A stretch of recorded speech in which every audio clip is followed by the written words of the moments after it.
Chapter 68 is titled The Ricos. The airship approached from the south like some giant migratory bird. The ship was sleek, a sleek white triangle with a single dark window facing forward. Three identical robots stared out the window. The robots resembled Roz, but they were bigger and bulkier and shinier. The word Rico was lightly etched into each of their torsos, followed by their individual unit number. They were Rico 1, Rico 2, and Rico 3. And here's an illustration of the airship. The Ricos flew in a low circle around the island. They saw a smoking hill of ash. They saw mysterious wooden domes. They saw 4 dead robots scattered across the shore. The airship hovered above the robot gravesite for a moment. Then it floated up over the island and lowered itself onto a small meadow at the foot of the mountain.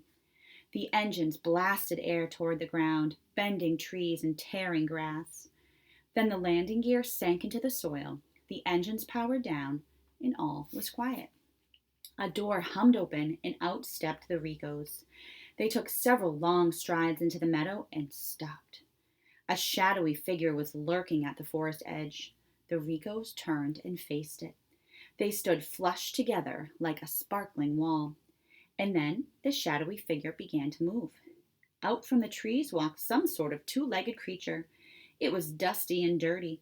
Butterflies flitted around the flowers that sprouted from its body. One of its feet was made of wood. And then the creature spoke.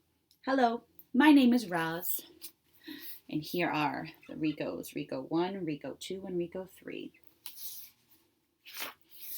Chapter 69 is titled The Defective Robot. "Hello, ROSM Unit 7134. We are the Ricos. We are here to retrieve all ROSM units."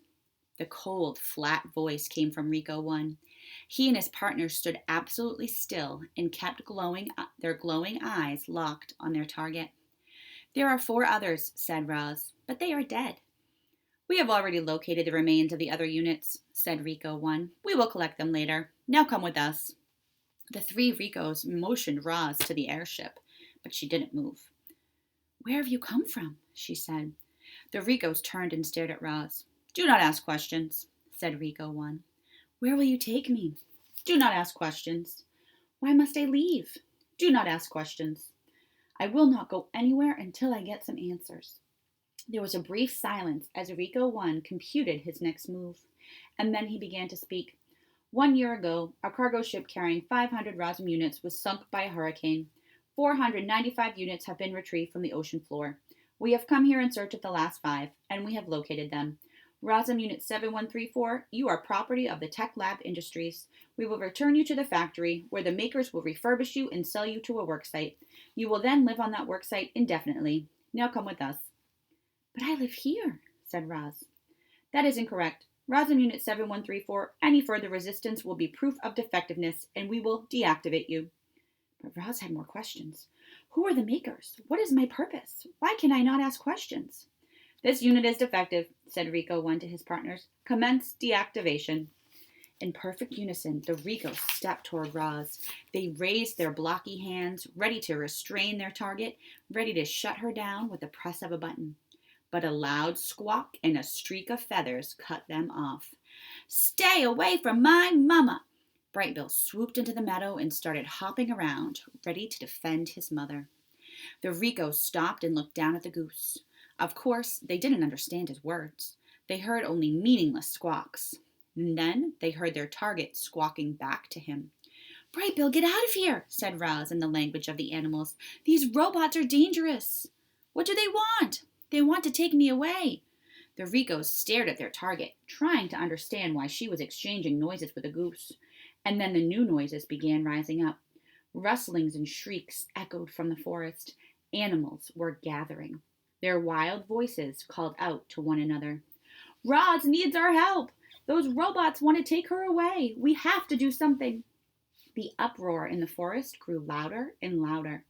The Ricos peered past Roz toward the mysterious noises, but only saw foliage. Suddenly, shadows swept across the meadow, and Brightbill's flock dove onto the Ricos.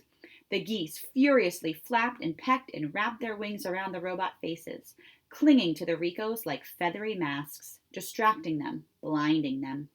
Brightbill turned to his mother. Run! Chapter 70 is titled The Hunt Begins.